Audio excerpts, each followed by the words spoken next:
Assalamualaikum warahmatullahi wabarakatuh. Salam sejahtera, salam budaya.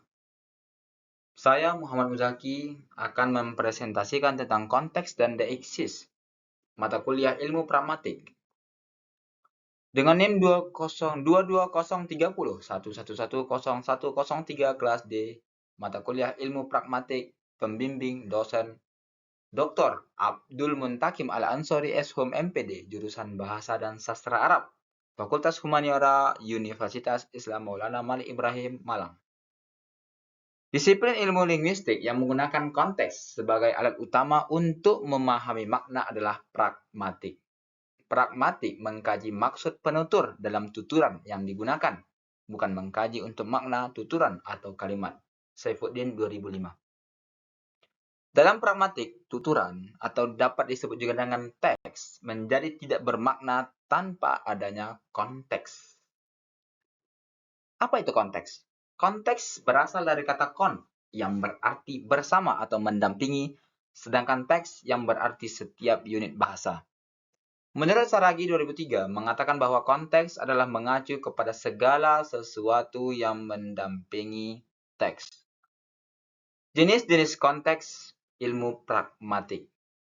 Ada dua jenis konteks, yaitu satu, konteks linguistik. Konteks linguistik adalah referensi yang diperoleh dari teks atau tuturan yang sudah dituturkan sebelumnya. Sedangkan yang kedua adalah konteks non-linguistik, yaitu yang menyangkut referensi yang lebih luas, karena referensinya bisa apapun di luar bahasa yang melatari terjadinya teks.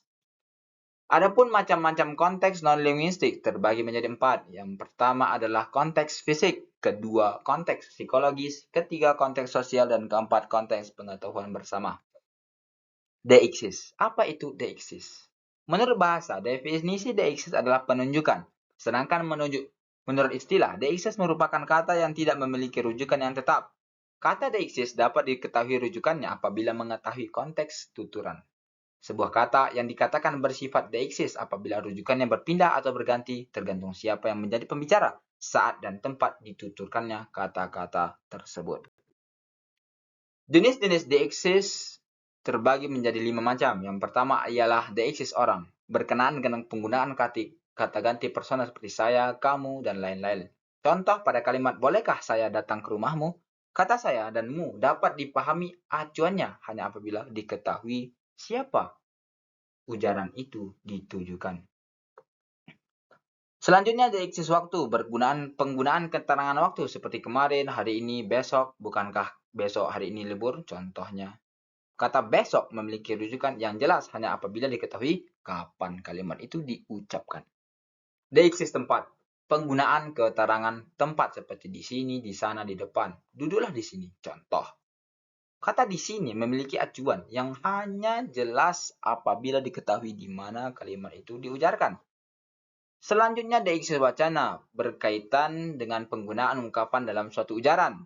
Seperti berikut ini, berikut itu pada bagian yang lalu. Yang terakhir ialah deiksis sosial, berkenaan dengan aspek ujaran yang mencerminkan realitas sosial atau strata sosial seseorang. Contoh penggunaan kata bapak, hamba, tuan, nyonya, dan lain-lain. Contoh pada kalimat, bapak dapat memberi kuliah nggak hari ini, yang diucapkan oleh seorang siswa kepada gurunya. Adapun hubungan konteks dan deiksis sangatlah terkait erat. Deiksis memerlukan konteks untuk dipahami dengan tepat. Makna kata-kata deiksis tidak bisa dipahami tanpa mengetahui konteks komunikasi. Seperti siapa yang berbicara, kapan pembicaraan terjadi, dan di mana pembicaraan berlangsung. Misalnya, kalimat saya akan pergi ke sana besok hanya dapat dimengerti sepenuhnya jika kita mengetahui siapa yang dimaksud dengan saya.